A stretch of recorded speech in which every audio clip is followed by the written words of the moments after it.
দেখতে পাচ্ছেন এটা আমার বাড়ির ছাদ।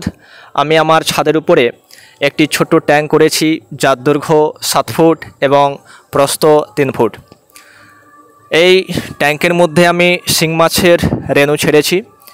এই শিং মাছের রেণুর বয়স আজ প্রায় 60 দিন। আমি এই বার্তা সবার কাছে দিতে চাই যে আপনার বাড়ির ছাদের উপরে ছাদ যদি অব্যবহৃত পড়ে থাকে, বাড়ির সামনের মাঠ যদি অব্যবহৃত পড়ে থাকে, সেখানে স্বল্প পরিসরে জায়গা নিয়ে আপনারা এই শিং মাছের চাষ করতে পারেন। 200-400 শিং মাছের চারা কিনে সেখানে আপনি চাষ করতে পারেন। বাড়ির যে অবাঞ্ছিত খাবার, বাড়তি খাবার, সেই খাবার দিয়ে তাদেরকে লালন পালন করতে পারেন। এছাড়াও যদি আপনারা মুরগির মেটে দিতে পারেন অতি প্রোটিন সমৃদ্ধ খাবার, তাহলে মাছটা দ্রুত গ্রোথ হবে এবং আপনারা 6 মাসে এই মাছ বাজারজাত করতে পারবেন। এছাড়াও বাড়ির চাহিদা পূরণ করতে পারবেন। চলুন আমরা দেখি আমি আমার ছাদের উপরে কিভাবে এই মাছ চাষ করেছি তা আপনাদেরকে দেখাই। এই ছবিতে আপনারা যে চেম্বারটি দেখতে পাচ্ছেন, এটি কাঠ দিয়ে তৈরি। আমার বাড়িতে আগেই কাঠ ছিল, তাই কাঠের জন্য আলাদা কোনো রকম খরচ আমার হয়নি। এবং এই উপরের যে ত্রিপলটি আপনারা দেখতে পাচ্ছেন, এই ত্রিপলটি আমি কিনেছিলাম 250 টাকা দিয়ে। এই ছোট চেম্বারটিতে আমি শিং মাছ ছেড়েছি। আমি এই চেম্বারটিতে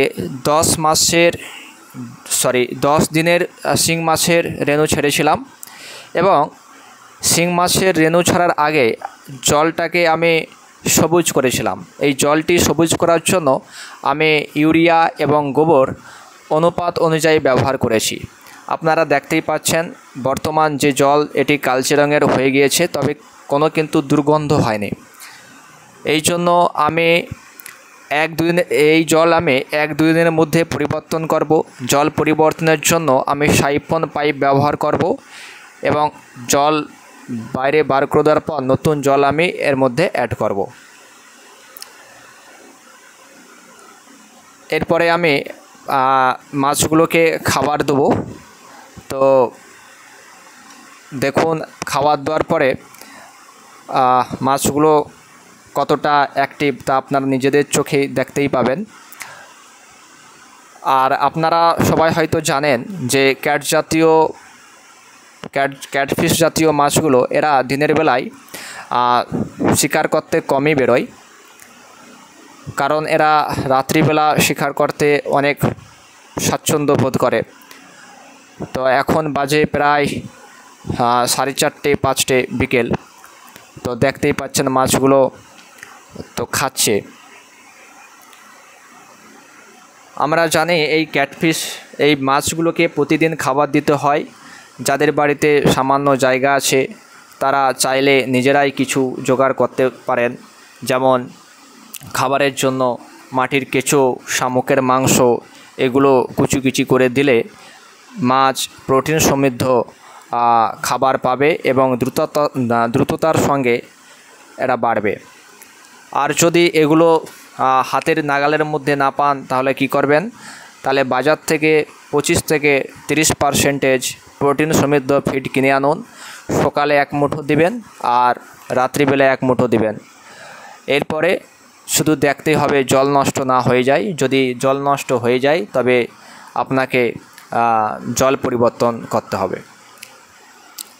তো মাছগুলো আমার মাছের বয়স বর্তমান 60 দিন। তো দেখতেই পাচ্ছেন মাছগুলো কতটা অ্যাক্টিভ এবং অনেকটাই বড় হয়ে গিয়েছে। আমি মাছকে সাধারণত বাজারে যে ফিড পাওয়া যায় 30% ফিড, গ্রো-এল কোম্পানির, সেই ফিডই ব্যবহার করি। তো এখন আসুন যে আপনারা যদি এইভাবে যদি ছাদের মধ্যে মাছ চাষ করতে চান, তাহলে আপনাদের কত খরচ পড়বে। আপনাদের প্রথমত একটা এরকম বক্স করতে হবে, কাঠের তৈরি, 2 ফুট যার উচ্চতা থাকবে। তো 2 ফুট উচ্চতা করতে আপনার কাঠ বাজার থেকে কিনতে হবে, কিংবা বাড়িতে থাকলে কোনো খরচ আপনাদের হবে না। আর এই যে ত্রিপল দেখতে পাচ্ছেন, এই ত্রিপলের দাম হচ্ছে আপনার 250 টাকা। এবং যদি মাছ কিনতে চান, মাছের বর্তমান দাম 1 টাকা থেকে 2 টাকার মধ্যে আপনি মাছ পেয়ে যাবেন। মাছ 1.5 ইঞ্চি থেকে 2 ইঞ্চি মাছ, তো 1 টাকা থেকে 1.5 টাকার মধ্যেই আপনি পেয়ে যাবেন। এবং আপনি যদি বাড়িতে এই মাছের কালচার করেন, তাহলে আপনি যে মাছটা পাবেন সেটা ভেজাল মুক্ত মাছই পাবেন, আর অতিরিক্ত মাছ আপনি বাজারজাত করতে পারবেন। আর আপনারা জানেন শিং মাছ, মাগুর মাছ এই জাতীয় মাছ বাজারে কতটা চাহিদা সম্পন্ন মাছ, এবং এর যে পুষ্টিগুণ রয়েছে তা আপনারাই জানেন। এটি অনেক প্রোটিন সমৃদ্ধ মাছ।